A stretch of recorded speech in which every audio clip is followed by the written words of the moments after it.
Ladies and gentlemen, welcome to Hero Movie Podcast, your greatest source for superhero movie discussion in the multiverse. I am your host, Adam Portrais, and I am joined by Sweet Shanzi Kovacs from the internet and Bruce Leslie.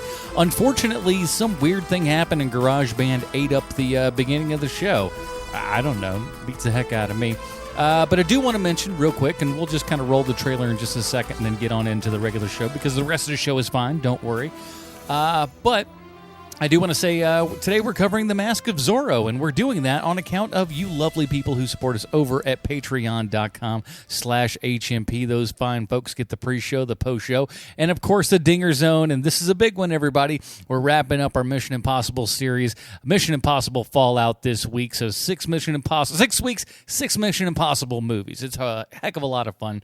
And next week we're starting another series of films. Little hint there. There may be 8 or 9 of those films in the next series. So we got a lot of fun stuff coming. And so, you know, beginning of the month is happening, people. So hit us up, patreon.com/HMP. Again, value for value. Whatever this show brings you as far as value goes, throw it back to us in monetary form. We really appreciate that. And the best part is it helps keeps the show going, and you get more stuff in return. So how can you lose, man?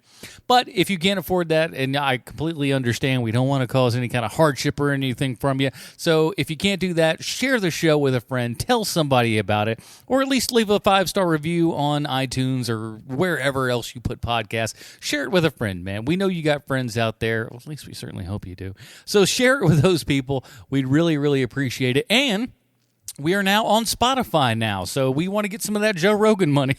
It's not going to happen. But, you know, so if you get podcasts on Spotify, we're there available as stuff now. And so that's patreon.com/HMP. And what else am I thinking of? youtube.com/Hero Movie Podcast. We post all of our podcasts up there, and there's a new video coming very, very soon, talking about Zack Snyder's Justice League cut. Snyder Cut, #Snyder Cut. Check that out. All of those are available in the show notes, so check that out. Let's go ahead and take a listen to the trailer for The Mask of Zorro and then join the rest of the crew. See you. Some say he's a legend. Zorro was a servant of the people. He did what was needed. Now he's needed again. Others, a ghost. Be careful, señorita. There are dangerous men about. Some say he fights for justice. There are some who would call him heroic. Others for revenge. All that playing with swords, shooting guns, racing around on horses. Such sweaty pursuits are hardly the work of a gentleman. No one has seen his face. Forgive me, Father, for I have sinned. I had impure thoughts about a man. Lustful? Yes, lustful. But everyone knows his mark. No bad? The only sin would be to deny what your heart truly feels. No bad at all.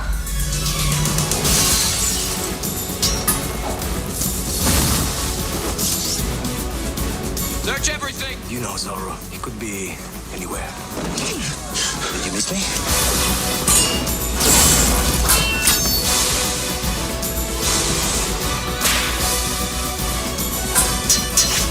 It's only one man. It isn't just one man, damn it. It's Zorro.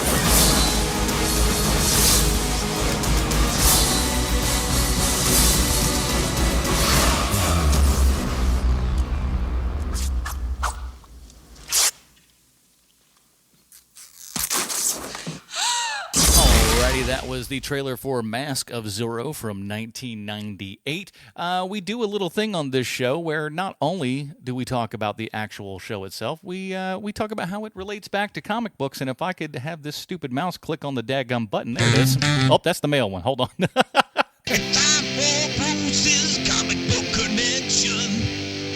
But if you want to email us, heromoviepodcast@gmail.com. Bruce, Zorro. We've covered a little bit of Zorro before. What do we got for us this time? Well, the character Zorro, Don Diego de la Vega, was created in 1919 by American pulp writer Johnston McCulley for All Story Weekly, the same magazine that first graced us with John Carter. So wearing a black costume complete with a cape, a hat known as a sombrero cordobés, and a mask covering the upper half of his face, armed with a rapier, He rode his trusty steed, a black horse called Tornado, to fight for the rights of the little guy against his wealthy, aristocratic oppressors. A skilled acrobat, Zorro not only fought with his famous blade, but he also proved quite handy with both bullwhip and pistol.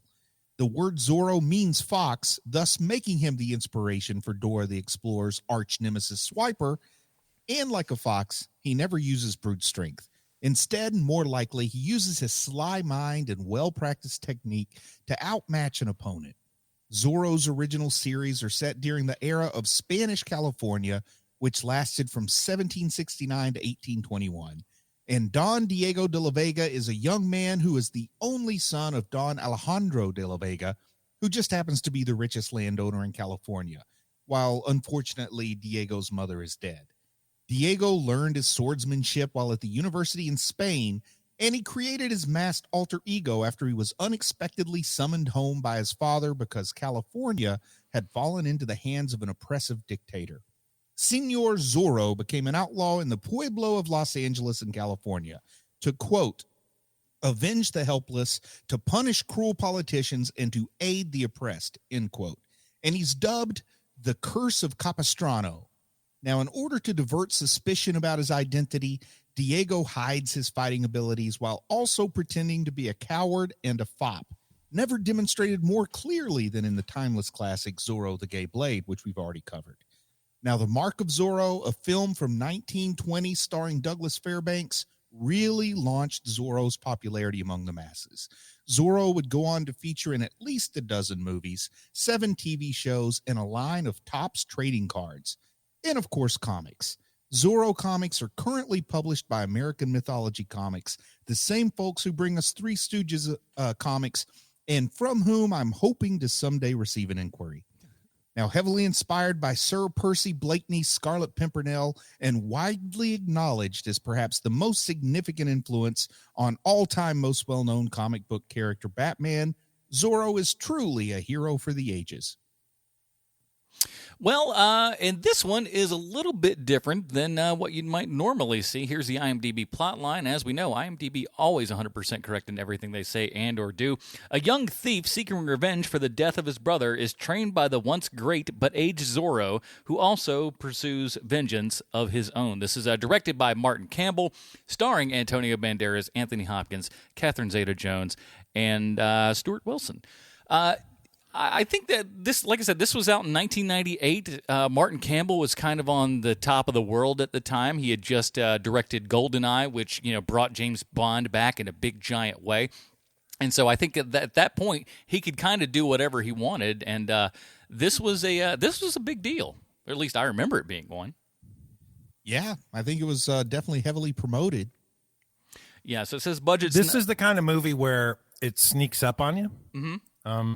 I remember seeing this, not when it came out, but when it came out to VOD, and it was a surprise.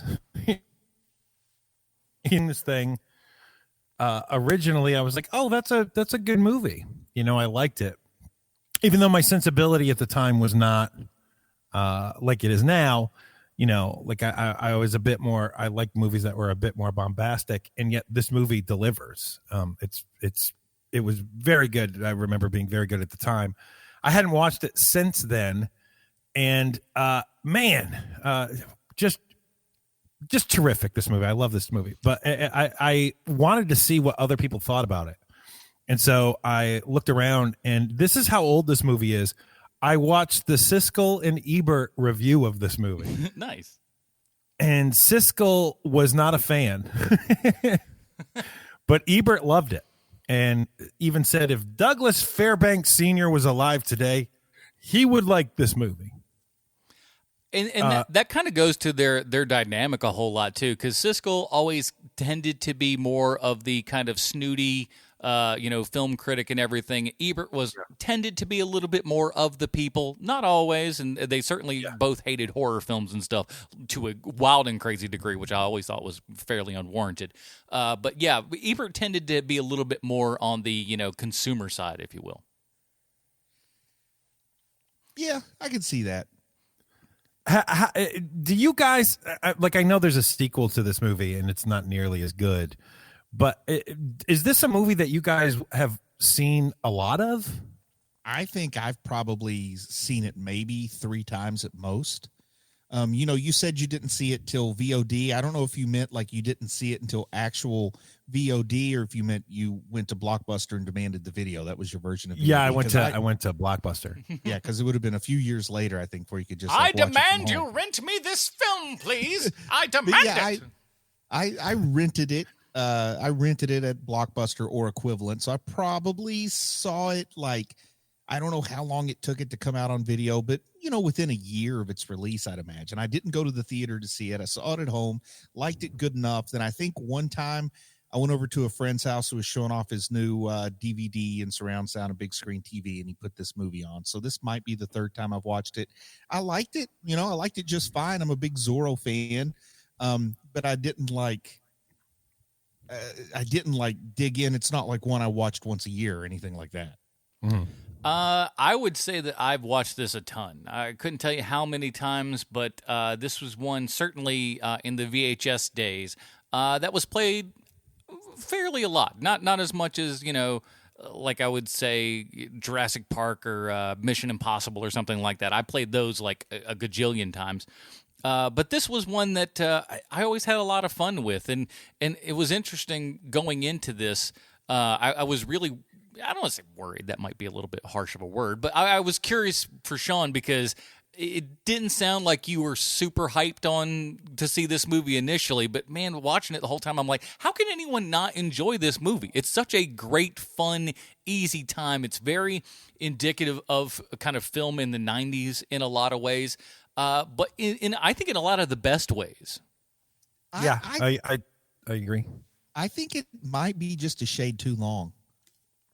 Honestly, there's like perhaps it's 2 hours and 17 15, minutes, yeah. I think. Yeah. And this is the kind of movie I believe would have maybe been a little bit better suited with a sub 2 hour runtime, because it's nice, it's fun, but sometimes it takes a little too long to get from fun spot to fun spot. Like the Mummy movie, I could absolutely get my kids to watch because it's not too long. It gets going pretty quickly. This one has moments where I feel like it's lingering to get where it's going. And it's not that kind of movie, I guess I can see that if your kids are watching this movie. But this movie took me by surprise. Even though I will tell you, Adam, to answer your response there, this was not a movie that I didn't like. I liked this movie. I remember liking it even, but what I forgot is just how blazing hot the sexual chemistry is between the 2 leads in this movie. When you're watching this movie, you believe that 1,000%. These two, Melanie Griffith should be off to the side during this film, just wringing her hands together, going, "Well, how dare you?" Because it is palpable. Like, you thought for sure that these two were going to have some sort of, romantic tryst after this movie, because it is blazing between these two. And who could blame them? They're both just like two of the most gorgeous people, and they still both look fantastic today. So it's like, it's been 20 years, but my goodness. And I can also remember at the time in 98, 99, when I saw this movie, just how hard it was for me to believe that Catherine Zeta-Jones was Welsh. Like, I thought she had to be Spanish. Oh, yeah, for sure. Well, that is one of the biggest problems of this movie, isn't it? You just nailed it right there, which is that there is, of all of our leads in this movie, there is not a single Mexican to be found in a movie that takes place in Mexico. And that is a massive, massive problem. Well, at the same time, too, though, and they touch on it a little bit in the movie about how there's a lot of people also from Spain and stuff as well. And those people, some Spaniards tend to look a little bit more like white people than, what we would consider. Yeah, but Adam. I'm not saying that you're not wrong. But at the same time, what I'm also saying is, and I point this to a lot of people when they talk about the disparity. And again, I'm not saying that they don't have a point, because they certainly do. But in 1996, tell me who the Latin stars are that would have populated this and made this the $200 million worldwide movie that it was. How about we back this up a little bit? And I tell you that the original, I don't know if it's the original director, but they had signed Robert Rodriguez to direct this before Martin Campbell. Yeah, and so this is a movie that is out by Columbia TriStar, and that was who Robert Rodriguez was working with in Desperado. So obviously it was their guy, and that was a huge hit, and so why not? Here's what I'm going to say. First off, I think had he directed it, maybe we get a little bit different cast, but he is who brought Antonio Banderas into the cast. It was his idea. Right. That was his guy because, of course, Desperado. Right. But here's another thing. When he's directing it, they have a budget dispute because he wants $45 million, or no, he wants $42 million. They say they won't go above 41. So he leaves the project. They bring on Martin Campbell, give him $60 million. It ends up costing him $70 million. So that kind of says a little bit of something about the studio right there. It's a little rough, but at the same time, doesn't get as much money as Campbell. Yeah, but here's the thing, Robert. That's the big difference. Robert Rodriguez at that point had Desperado. And then Martin Campbell, like I said, came off of GoldenEye, which was just gigantic. So they're going to tend to give that guy a little bit more money, just on account of he was a bigger director at the time. He just was. I think it also just kind of exposes some issues with the studio and with the movie. You mean to tell me that studio systems are not gives us a great movie with this subject matter? No, I don't tell disagree. You right now, I'd rather watch Desperado than GoldenEye, personally. Different reasons. GoldenEye had a great video game. I'm not arguing with that, but the movie, Still a fan. But I was like, that was like the perfect age for me when that movie came out and stuff too. So no. And, I can't. To go backwards for a second here. I mean, you can argue all you want, but this movie is the reason why the term whitewashing is a term in the first place. I mean, this is really, really bad. I don't know. They've been doing it for like I said. It's a Hollywood tradition, like it or not. So I mean, it went on way longer than this. But one. I mean, this is the first movie that I can think of where even me as a white male, I'm like, you guys got to do better than this. Like, this is ridiculous. And then here's something else I'll say: make what you will of Anthony Hopkins being cast as Don Diego, but originally Sean Connery was cast as Don Diego. Well, he had played a Spaniard before. So why not? It would have been just as unconvincing here, I'm sure. But here's the thing, though. Like, all that stuff aside, everyone in this has a magnetic personality that you can't help but enjoy watching what they're doing. Anthony Hopkins, like, I wouldn't have thought it, but like you look at him, even at Zorro at the beginning, this is not an age of CGI where they're de-aging him or anything like that. But he puts on the mask and is doing his Zorro thing at the beginning of the movie as, kind of younger Zorro. And boy, if he doesn't just exude all of that charm and coolness that you would want to see in Zorro. And then when he brings that in, it's what they've been trying to do with so many movies these days is like, usher in kind of the new generation. And it never really works all that well. But here it seems like it works super well. They set up the story really great. You like where this kid is coming from. He grows up, and then, there's that Zorro guy that, kind of saved us back in the day. We helped save him, all that kind of good stuff. It works really, really well.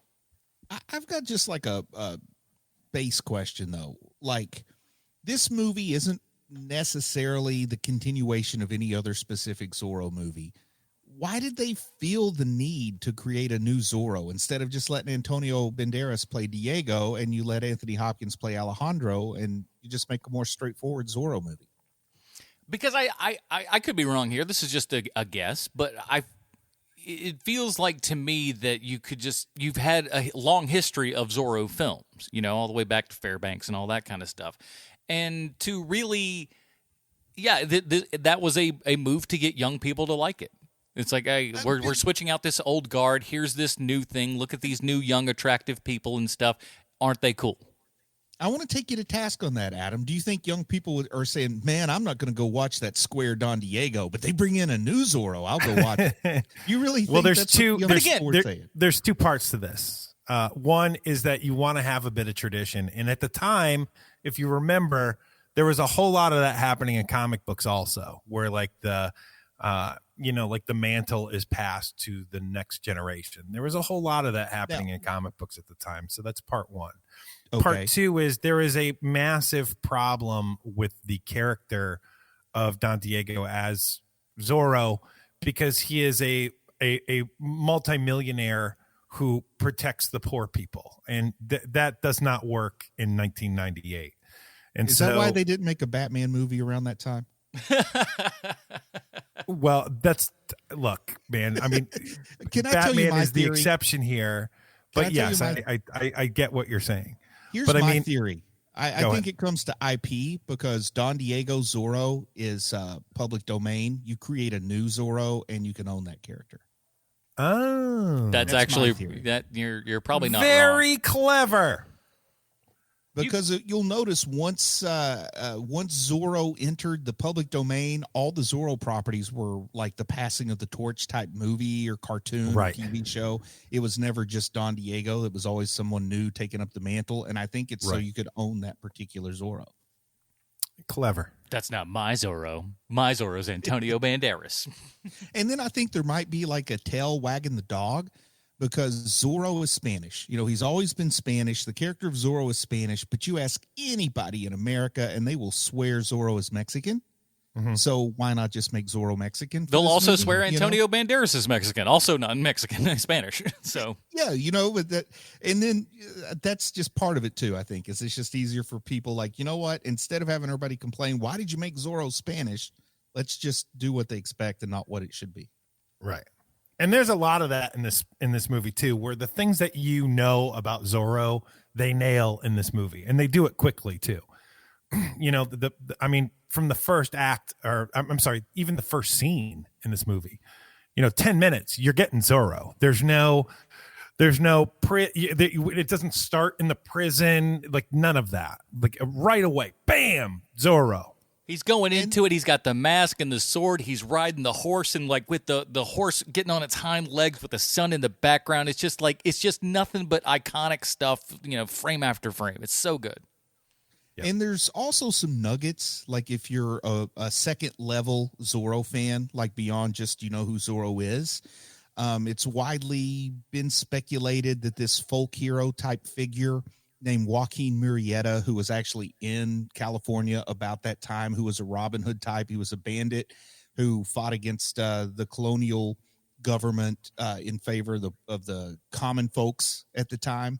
And he wound up being hunted down by a captain named Harry Love, and he was hung. And his name was Joaquin Murrieta. And when you see those two kids at the beginning, one of those kids grows up to be Antonio Banderas, whose name is Alejandro Murrieta. And that other kid is Joaquin. His brother's Joaquin Murrieta. So it's like a little history,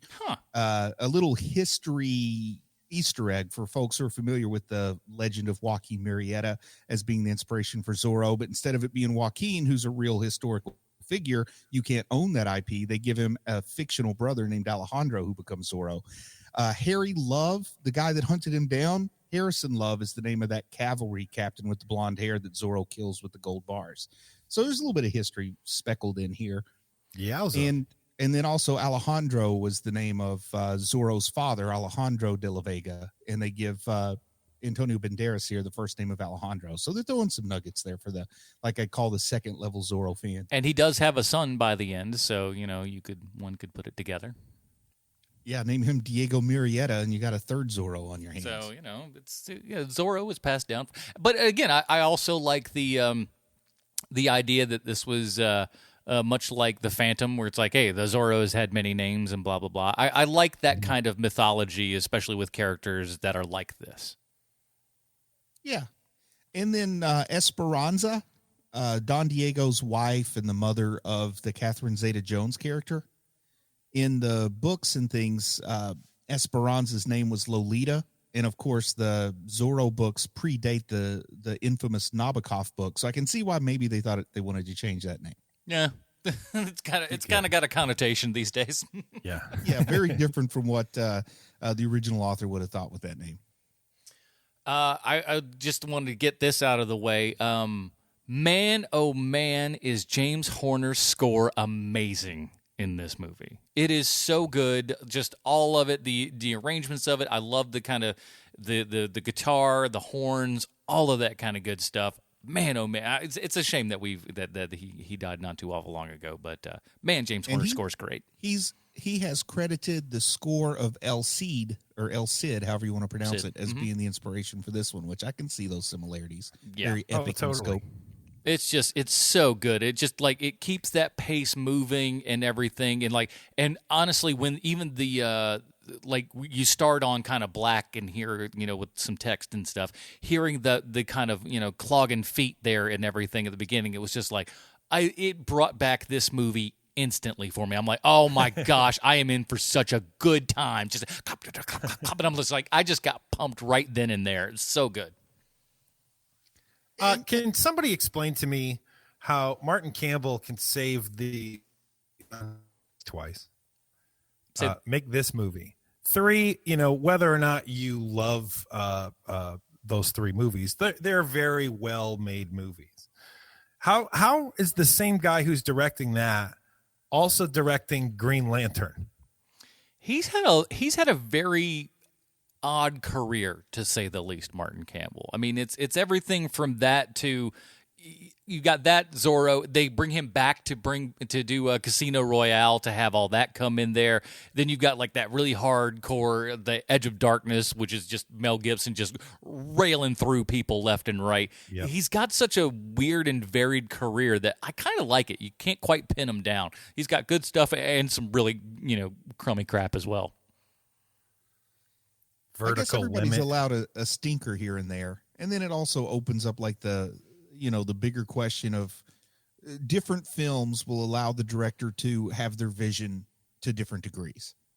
Yeah, and I was excited that when he did what's it called, like Foreign Correspondent, I think that's the name of it, the one that came out like probably a year or two ago with Jackie Chan and stuff, and I thought like, oh, this might be great, just a real serious role for Jackie Chan, and it was such a sleepy, know nothing movie. I was just like, oh, gosh. Oh, is it? That's a shame, because I was looking at that and circling it on my calendar. I wish it was good, but it was so boring. Gosh, it was bad. Oh, that sucks. And I thought, also, Martin Campbell, this is going to be awesome. We're getting him back into like that. And it's like, nope, you got him on one of his off years.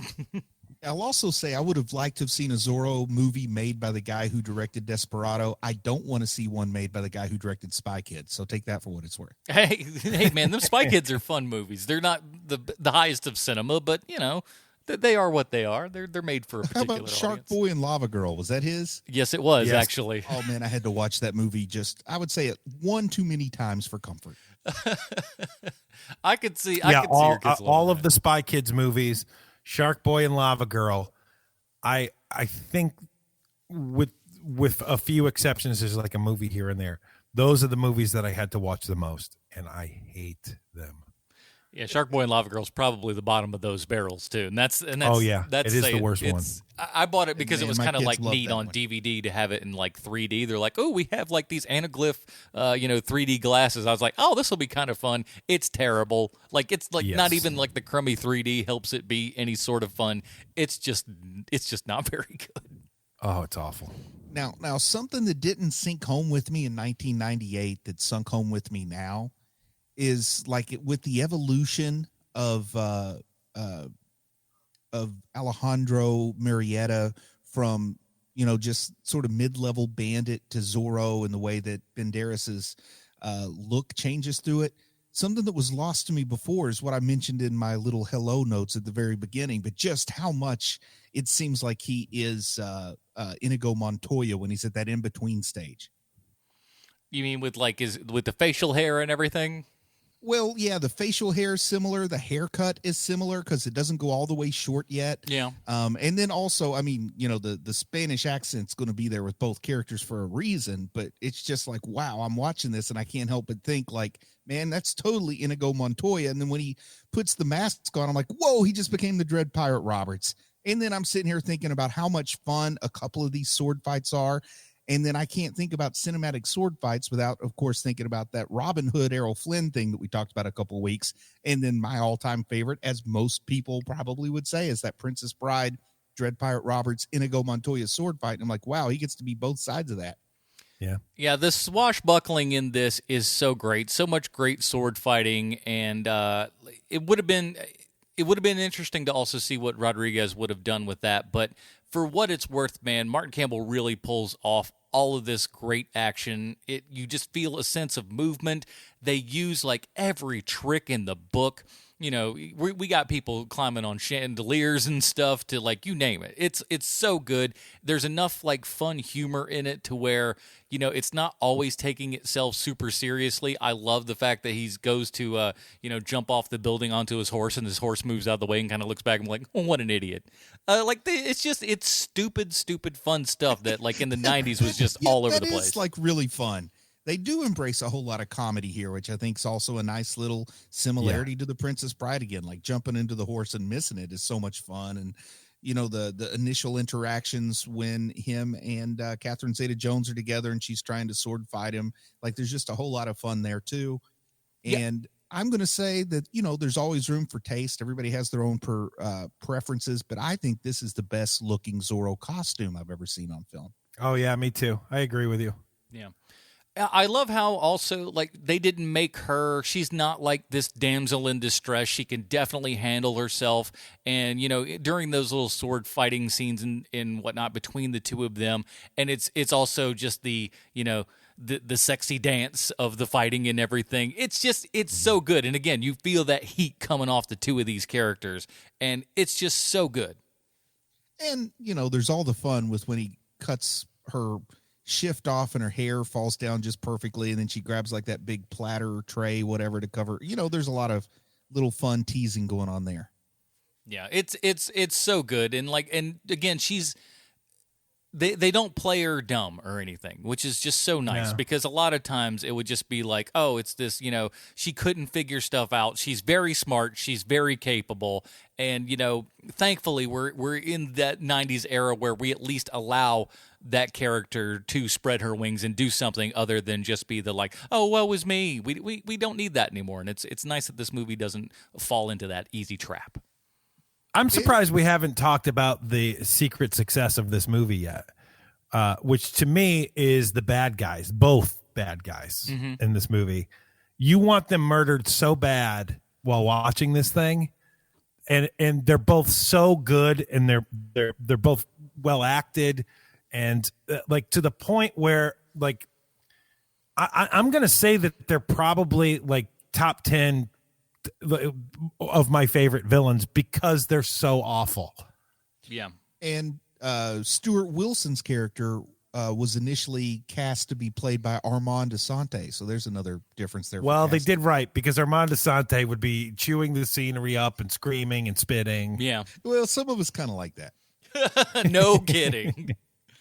But yeah, Stuart Wilson is great in this. He just has that menacing kind of air, and you're right. He doesn't go over the top with it, and it almost makes him scarier because he's not going and you just leaning hate him into it so much. Yeah, super scumbag. I agree with that. Just I'm gonna shoot you. Like we shoot. I thought this was such a great little nod here to be able to progress the story along. It seems obvious, but in trying to get Zorro, he then shoots the lady that he loves and then adopts the child and all that kind of good stuff. It's it's so smart. It's just a very, and then he's going to put him in prison and have a long time hatred of this guy. Surely he's dead at some point. And then when this Zorro comes out, there's so much to it that, like, man, it was really thought out.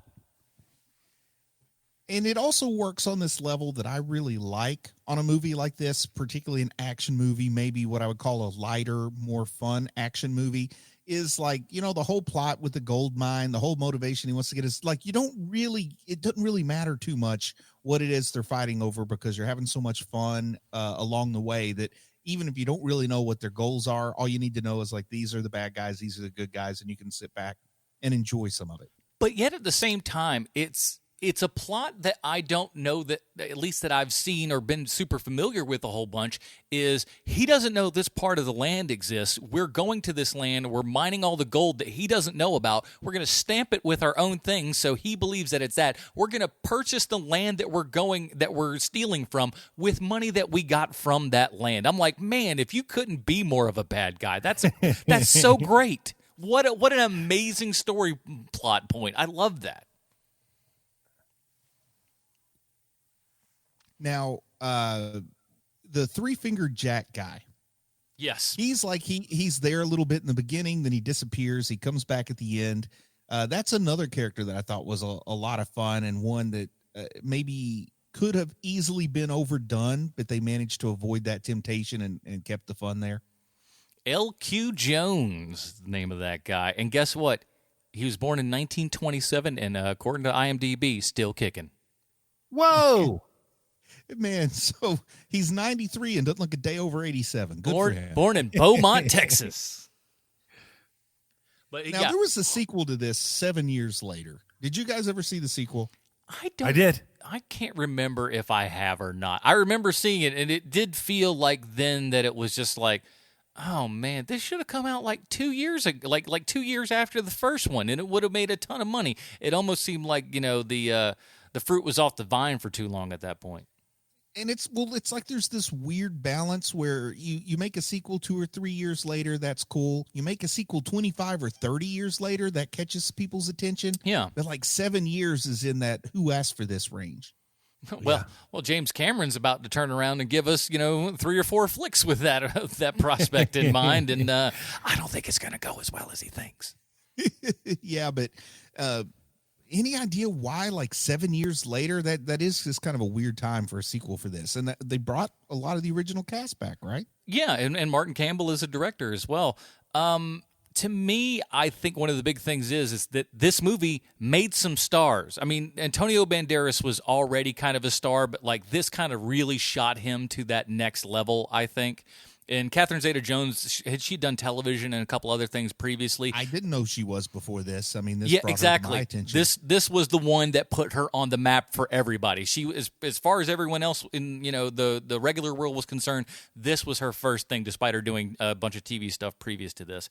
But man, oh man, I think that this launched these two into such a career that you couldn't. It's tough to nail them down, Do you remember the sequel well enough, Sean, to say if it's on par with this one or not?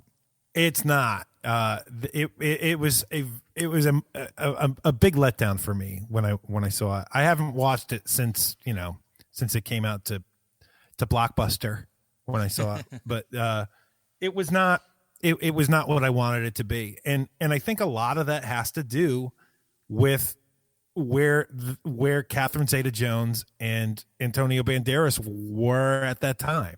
Because when you see them in this movie, you're just like, holy cow, those people have sexy sex. But when you watch them in the sequel, enough time had passed to where, and you knew them well enough, like in their personal lives, where you were like, wow, this just isn't the same anymore. So there's that. On top of that, secret sauce again. The villain in the sequel is not nearly as great as the two villains in this thing. Okay. And also, you don't have that backdrop of the Count of Monte Cristo that you do with the first Zorro. You know? That is not there for the sequel. And they kind of, like, they didn't know where to go is what it felt like. I could see that, man. And that's a shame, because a big part, I think, of what this movie feels like to me is like it's putting a lot of work into establishing who this version of Zorro is. And if you're putting that work into establishing the character, it'd be nice if you could do a little bit more with him, where you didn't have to spend an hour and 15 minutes, an hour and 30 minutes just getting to where he puts on the costume. Family. It's two of them with the boy, and it's not nearly as fun. I mean, it just isn't. Yeah. And Bruce, you talk about how, like, obviously it takes a while for him to, become Zorro, if you will. I think that's a lot of the charm of this movie. I love the fact that we're taking this, kind of, street rat kid and, raising him up to kind of know exactly. And they certainly don't do it nearly as much as you would probably think would go on in this. You think we'd have countless training montages. And, like, there's even a point where he just goes, you think... More or less, it's just like, you think it's going to take a lot of work to make me a gentleman and stuff, and like, yeah, that's going to be the hardest thing that we're going to have to do here. Yeah. Cut to, he's a gentleman, and the best part is he's like, Antonio Banderas just sells that bit so well. of like, that's acting on top of acting. You're acting as this character, acting as a nobleman, and it absolutely works. And when they have, again, just that sex appeal between the two of them, that dance is just fantastic. So you've got these two people, and you can see this, Don Diego out there at the corner, or what's his nose? I forget. There's so many Dons in this flick. Don Raphael, excuse me. Don Raphael just like looking at his daughter, dancing with this guy, and what that dad is thinking. He's just like, what the heck's going on here? And just goes, it's so good. And he just goes, oh, well, that's how we dance into Spain kind of thing. It's so good. Yeah, it just the whole movie. To me, this didn't feel like a movie that I wanted to be. Like I've said before, 2 hours and 17 minutes long. I felt like it would have been worth tightening up just a notch or two. And part of what I would have tightened it up is like I feel like we spend too long with Alejandro and Joaquin as kids, and then once he's an adult, I feel like we spend a little too long before he meets Don Diego. But then once he meets Don Diego, I don't have any complaints with the pacing, and I think all the beats that they hit are just fine. I just think like, you could bang the drum 3 times instead of 5 times, and it would have been as good. That's probably fair. I want to bring this up too. Again, it's The Crow just done better. This movie. Oh my gosh, yes. Wow. You got the Z on fire. Zorro does it better than the Crow with the Crow on fire. Yeah. It's a revenge fantasy. This revenge fantasy is far superior to the Crow. This movie is a better Crow movie. So just imagine Eddie Furlong as Zorro. I would pay so much money to see modern day Eddie Furlong as Zorro. Just put a mask on him. Or maybe it's kind of like terrific. Like Ghost Riders. We could just give him a motorcycle instead of a horse. Man, Eddie Furlong should be Ghost Rider. It could. Listen, there's not a worse idea. I mean, you could. It's better than Nick Cage's Ghost Rider. That's true. I'm going to come up with a totally original character called Crow Rider, starring Eddie Furlong. Crow Rider, starring Flo Rida. That's still the second best Crow movie. Don't forget, the Eddie Furlong one is the second best Crow movie there is. No arguments for me on that one, man. I got something here that you guys may or may not know. This movie was filmed in Mexico, and this was a real shocker when I read it, but the producers were frustrated by Mexican customs agents because some of their props and other necessary items were held by customs. They didn't want to relinquish them to the production. That's not wildly uncommon because Robert Rodriguez himself had come across some problems like that with shooting some of his films as well. So it's not unfounded for sure. So it's certainly not just this production. I used to have a friend that made movies or worked on movies, and I think he told me he had to like have a dummy bag that you could just count on being kept or being held so you could get the real stuff that you needed over. Oh yeah, you got to have that dummy wallet when somebody goes to rob you. You just like, here, it's got like $25 in it or something, like laptops that actually you didn't need that they could just keep, and then you would have the laptops you needed. Call that a Neil Breen film. That's for like 4 people out there that know what that is. But they love it. Yeah, to me it's just a whole bunch of fun. Oh, we got to talk about like the what was his role there? Was it just soldier, I guess?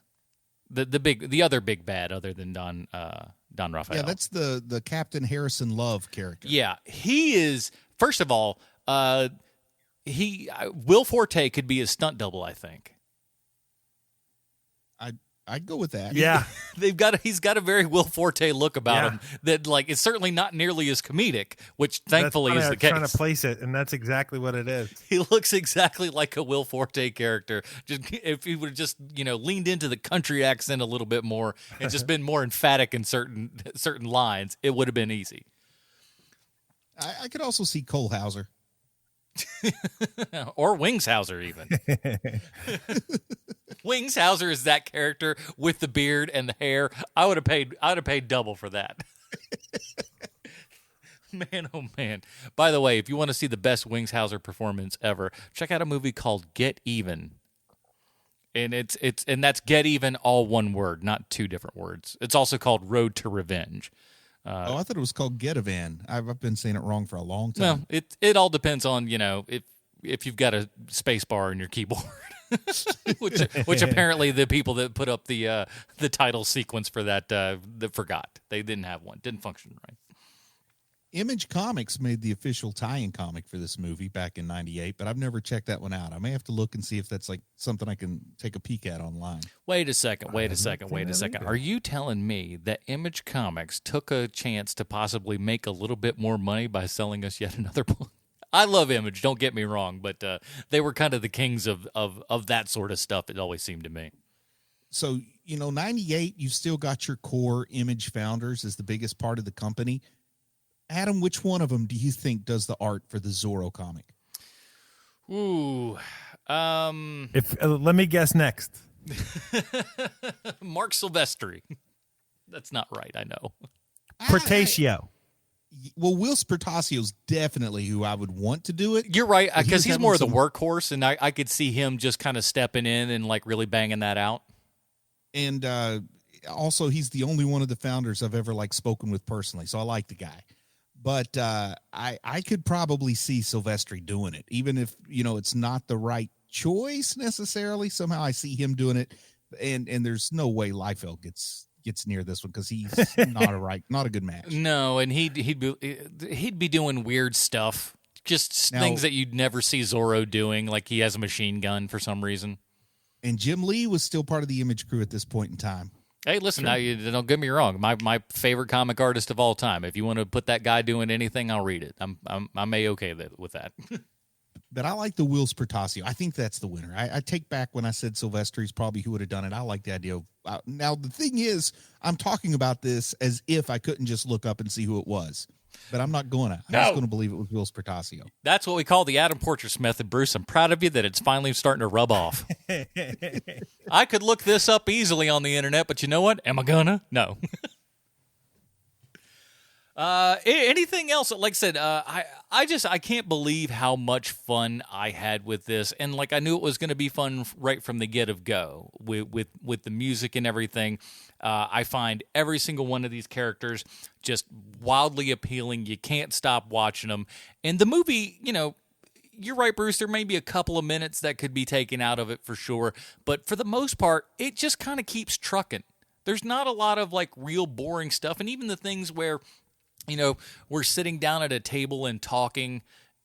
Even that stuff's not boring because there's like a level of, kind of spycraft, if you will, that's underneath it where like he's got to answer the questions kind of in the right way. And, all of these poor people, forget them. We don't need these poor people and all that kind of just like really leaning kind of into the stereotypical thing that he believes that he should be. And I love the throwaway line where it's like, well, isn't he going to recognize you from, it's like, listen, he's a nobleman. He's just not even going to be looking at me because I'm just that low on the scale for him.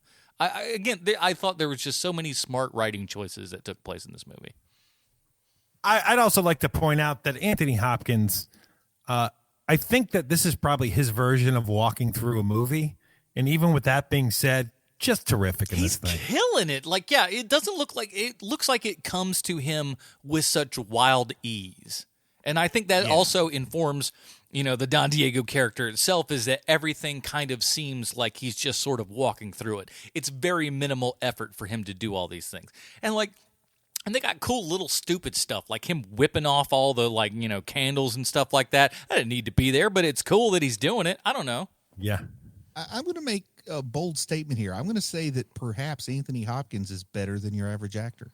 Yeah, I mean, listen, the guy's been around since the dawn of time for a reason. He kind of keeps it going. You talking about the guy who plays the piano on Twitter with his cat?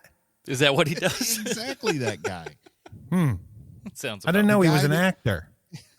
The guy that just brought so much gravitas to Mission Impossible 2. Are you just not going to be happy unless you get me mad? Is that really the goal? I'm sorry, to the Transformers Last Night or whatever that movie was called. After the second Transformers movie, I stopped watching him, and I didn't even watch all of 2. I was maybe 15 minutes in and went, not for me, thanks. I'm done. Oh, I paid double to watch Transformers 2 because I was just, it made me so mad. You paid double? Yeah. Like they said, that'll be $5, and you just slid him a 10. And Oh said, "Keep no, the it change, was buddy." it was way worse than that because that movie came out in IMAX, right? And that was one of the kind of first ones that they were sort of doing that with. Well, they had it over at and I would never suggest this to anyone. Don't go to a dome IMAX. They're terrible for regular movies. They're good for all that, like underwater and space crap. Go do it for that. But like for a regular theatrical film, don't do it. It distorts the screen way too much. But I was like, hey, man, I get to see this on a big screen. I don't care if it's dome. Let's go check it out. And so I bought the tickets online. And so the tickets were probably like 15, $18 or something like that. It was expensive. And I got there and I was like, hey, I'd like to pick up the tickets for this. And she's like, okay. And then I guess she asked for my card because they needed to, look up the number or whatever to get me this thing. And no, they just charged me for those tickets as well. So I actually bought like 3 or 4 tickets twice to go see that. I was so flipping mad, dude. And for a presentation that I thought was just, pretty terrible. It was huge, but it was terrible. And I was so mad. Still to this day. Can you tell? You want to know what the first theatrical release was that I ever saw on an IMAX screen? What's that? It was the Mark Wahlberg Planet of the Apes movie. That's awesome. It was also the last one I saw on an IMAX screen for a very long time. That's so awesome. There are bits of that movie that I think are okay. Most of it's bad, but there are bits that I'm like, oh, it's all right. I love Rick Baker's makeup in that. Like, it's good looking, but let's be honest, the newer Ape flicks are just so much better. So much. Yeah, I think it's the Mark Wahlberg part that's the bad part. Yeah. No, new Mark Wahlberg is great. Well, before we get to our final review here and everything, we do have to ask ourselves a very important question: is how does this Zorro movie relate back 1-to-1 with Sylvester Stallone? Thanks, Adam. I have a prepared statement. Hey, guess what, guys? This week's Stallone connection, you're never going to believe it. Antonio Banderas, he was in Spy Kids 3D with Sylvester Stallone. But lucky for us, he's also in Expendables 3 and the movie Assassins, starring Antonio Banderas and Sylvester Stallone. Dang. It also stars Julianne Moore, and it's the dumbest movie from 1995 you'll ever see. It's supposed to look cool and edgy, and there's a bit of Pulp Fiction thrown in there because it's during a time where every movie had to be Pulp Fiction, and it's just the worst, and no one should ever see it.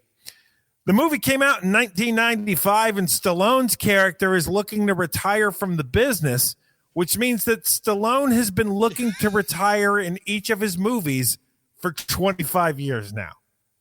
Assassins has Stallone's favorite type of character from the 90s, the well-dressed hitman. And it served him well. There are many people who thought he was great, but don't just take my word for it. Let's go to the IMDb user reviews, and a user who calls himself Ramstein2 really paints the picture for you. I'm quoting here. There are some touches that make me think of The Matrix in this movie. The gunfighting scenes are really good, mostly because they are very silent. The assassins both use silencers, which adds new flavor to a well-used dish. I like that part very much.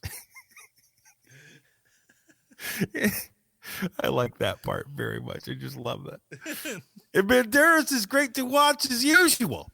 There simply isn't anyone with his mimics and body language anywhere else. Stallone does a good job too, actually. Julianne Moore, who could say anything bad about her?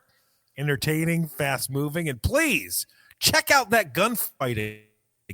Quote, thank you, Ramstein2.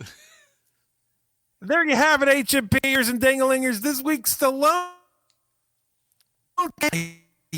Antonio Banderas. I'm Sean Kovacs. You're welcome, English-speaking Earth.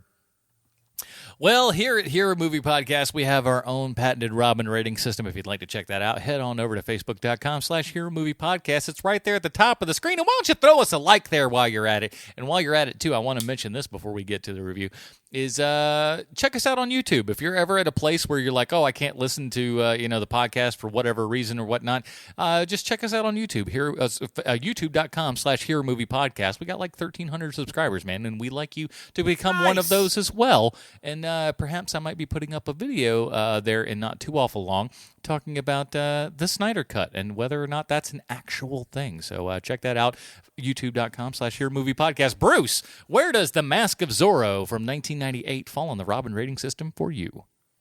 When I'm having fun watching this movie, I'm having a lot of fun. And I know that I harped on, I feel like it's a little bit too long a couple times, but that doesn't mean it's not a movie that I enjoyed. I could see me liking it a little bit better if it was a little shorter. But still, I think this is Tim Drake territory, but it's 15 minutes past what would make it a high Tim Drake, so I'm going to put it more at a lower Tim Drake, but it's still good fun. I love these like throwbacks to an older type of movie. I like that kind of stuff. This, The Mummy. Tim Drake it is. Sean, what do you got? Oh, this movie is a straight up Tim Drake for me. I very much enjoy this movie. It was a surprise. I remembered liking it. I really did, but I like it more than I remembered liking it. There's also it's sort of, even though it's sort of timeless because it takes place in the past, it does feel very 98. And looking back on that, for me, it was like, oh, this is nostalgic. So for me, it is a Tim Drake. I like it. Yeah, this is a Dick Grayson for me. I've always liked this movie. I was actually pretty stoked when our supporters over at Patreon picked it this week because I knew I'd be having a good time.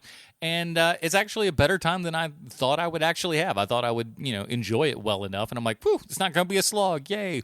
And no, it was outright enjoyable and just a great time. And I think a lot of that has to do with the direction, and of course the big thing is the stars of this. Banderas, Zeta Jones, Anthony Hopkins are just all spectacular in their roles, and we've got two great villains. And man, you can't much beat that. And again, the score is just so perfectly fit, and it is it's a late 90s movie, but I think in one of the best ways that's out there. So that's The Mask of Zorro. It's available on Netflix as of this recording, so go check that out. And thank you to everyone who supports us over at patreon.com/HMP. You guys are the reasons that we kind of keep this show going, and when you vote on the good movies, boy, we appreciate it even more. Yeah, this might be the best one that has been listener choice. Yeah, sometimes they do enjoy sticking the knife in and twisting it a little bit just to see what'll happen. And, I get it. Believe me, I get it. But at the same time, too, it's nice to have something that's lovely. Will next week be lovely? I'm not 100% sure. We'll talk about it in half a second here. Until then, Bruce, where can we find more of your work on the internet? Hey, you like Zorro? You can always go check out the Zorro episode I did for Heroes and Villains. So go over there. Hear a little bit more about the character from books and comics behind these movie characters. Sean, what else is out there? Well, we just started a new podcast called Snowpiercer 30 Questions about the TV show Snowpiercer. Check that out. Find it. Is that fun? You know what he was saying. His internet crapped out, but you understand what he's saying. Check it out and all those. Did it really? That's okay. It happens. It happens. We've had a couple of hiccups on the show, but nothing that we can't get over. So do check that out. Snowpiercer 30 Questions. I don't know. We won't have anything in the show notes this week, but we definitely will for next week. And, of course, you'll hear us promoting it on this show. Until you all go download it and give us 5-star reviews. We really appreciate all that stuff. And it's so awesome that, you guys do tend to follow us from project to project and stuff and help support this show. We really appreciate that for all of you guys. And, of course, check out the Film Find. Matt and I are dropping about 2 episodes every week these days, and we're having a good time over there. So do check that out at thefilmfind.com. Next week, we're going to be talking Sky Captain and the World of Tomorrow. This is Sean's pick, so we're either, as we've kind of started this year, everybody's taking blame. You people on Patreon, you're taking blame for yours. Guess what? You got one in the good column this time. But does Sean get one in the good column next week for Sky Captain and World Tomorrow? One of the biggest blue screen movies you've ever seen in your entire life. We'll find out. So check that out next week. Until then, for Bruce Leslie, Sean Kovacs, I'm Adam Portrais. Stay super, everybody. I'm Marty Navy.